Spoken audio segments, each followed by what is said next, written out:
Let us talk the island of Jamaica right now, as the government is trying to legalize what is commonly known locally as obia, but it has other names. It is voodoo, it is Udu or voodoo. Whichever way you call it, it is part of Luciferianism, Satanism. That is what it is. It came to the island by the slave trade. Now, it was practiced thousands of years in Africa by the ancestors, primarily the Ashanti tribes, who were snake worshippers. And when you're a snake worshiper, you are initially worshiping Satan himself. That is Satan. That is representative in the animal kingdom. He is a snake. And that is what our ancestors were worshiping. And they call it voodoo, juju, udum, or udu. It is the same thing, just repackaged. Now, a lot of people might think voodoo is just a black African thing, but voodoo is thousands and thousands of years. There was once a place known as Atlantis, and it was widely practiced in Atlantis, and that is why Atlantis, one of the reasons why Atlantis was destroyed by the Most High. Those beings that teach mankind the use of these sacred knowledge, they fled to other dimension, leaving the humans some to be destroyed and some escaped. So this voodoo or voodoo or obia is not as simple as a lot of people would want to think. It runs deep.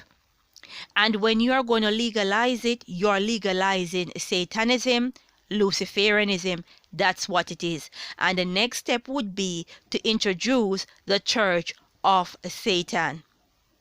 Right? Now, the government in Jamaica is representing a people that has the most churches per square mile.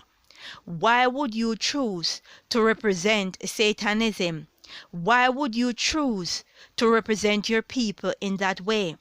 Is it because there are immigrants to the island that share not a language with the people? They don't share a religion with the people, but what they brought with them is demonization. They brought the palm reading and the casting of spell and fortune telling. And it has been packaged to your people.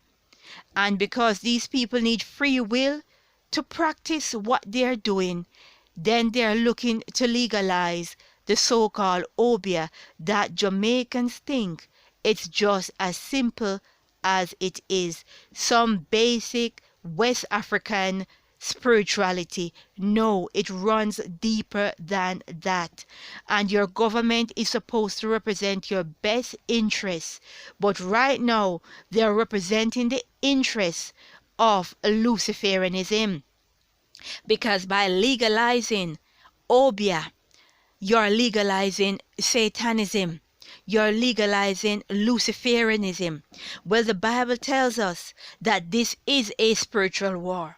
And that is something that the Jamaican people seems not to understand. If you go to Ephesians 6:12, it tells you that.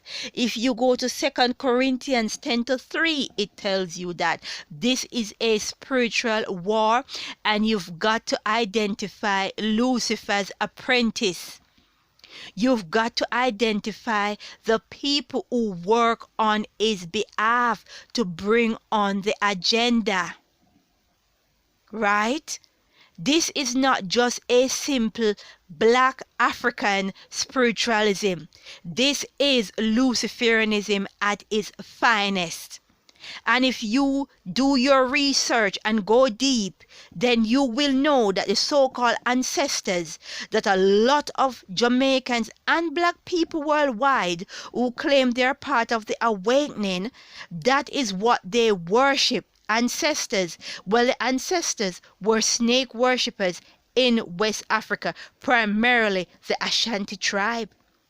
But I'll stay in prayer and ask the Most High for guidance and protection.